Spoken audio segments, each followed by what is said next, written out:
President Biden is celebrating the latest jobs report. He hails August as a solid month of job gains. Seriously, Joe? The numbers don't lie. Unemployment is up, and although 315,000 jobs were added last month, this is way down from July's blowout report of 528,000 new jobs. Republican National Committee Chairwoman Ronna McDaniel doesn't see any cause for celebration. She wrote in a statement, "Hardworking Americans are living paycheck to paycheck thanks to Joe Biden and Democrats' higher prices, higher taxes, and lower wages. As long as Democrats continue to rubber stamp Biden's agenda and waste taxpayer dollars on their radical policies, families will continue to struggle to afford everything from gas to school supplies to groceries." Joining us now is business and market analyst and Newsmax contributor Seth Denson. Great to see you tonight, Seth. Thanks for joining us on this Labor Day. Hey, Jen. Happy Labor Day. Good to be with you. Hey, great to have you here. So we got Joe Biden touting this jobs report as the path to a more stable economy. Is that really the case? Well, it's part of the path, I guess you could say. But listen, I feel like I've overused this analogy, but I think it's worth utilizing again. If we think about where the economy is, there are really multiple components, right? You've got GDP growth. Well, that's down. Inflation, well, we all know that's up. Markets are down. And then you got jobs. So if I've got a car and I got four wheels on the car and one of those wheels tends to be looking in the right direction, that doesn't mean I'm going anywhere. All four need to. And unfortunately right now, 3 out of the 4 are not looking so good.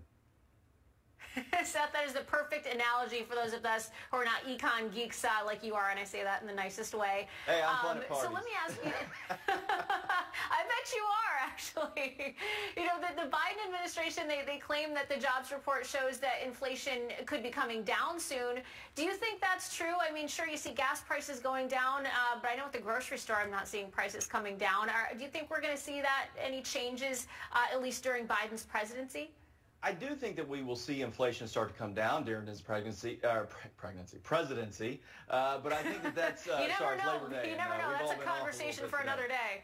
I know, right? But I do think we see it come down a little bit. But that's just going to be market reaction, because here's the thing. The major cause of inflation is government spending, and we all know what the president and the Democrats have been doing on that. So that's not going to slow down. What is going to slow down, though, is the American consumer spending. That will bring inflation down, interest rates going up doing that. That being said, I think we are 24 months at the very least from seeing these 2% to 3% inflationary rates that the Fed wants to see. It's a long ways off, and it will continue to be further off so long as we see government spending doing what it's doing. What do you think this impact is going to be, the impact of the economy right now is going to be on the midterm elections? You know, Biden's trying to say we've got some wins here. The media is trying to spin it that way for him. Do you think where we are right now is going to be beneficial for him in the midterms, or is it going to have a negative impact?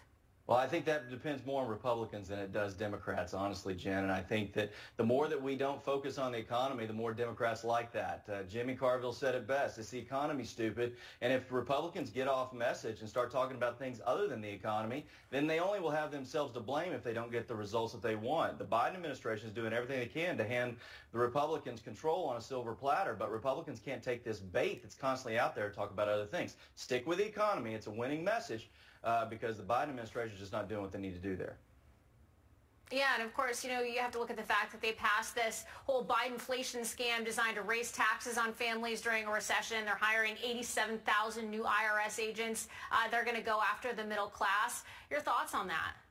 Well, I think that in conjunction with the fact that you and me and every other working American is now going to spend anywhere between $2,000 and as much as even $3,000, even $4,000, some estimates, on this college scam that they're pulling off. So, listen, Americans every day, you don't have to have a political affiliation to realize what's going on here. And if you wake up to things, most Americans want to take care of their fellow man, but they want the opportunity to do it in their own way, not be forced to do it. And the fact that the Biden administration wants to spend money and take it out of every hardworking American pocket, and that's Republican or Democrat, they should absolutely wake up to that, and hopefully they will when they go to the polls this year. What we can't do, though, is focus on 2024 just yet. We need to get through 2022 first. Yeah, a lot of people are ready for 2024, though, the way things are going right now, Seth. And, of course, you know, Biden's really holding on to hope that he's going to get all these students that are now getting, you know, 10 grand back off their student loans. Do you think that's going to have much of an impact? I mean, it's obviously only impacting a small portion of the population, but they seem to think it's going to be a big win for them.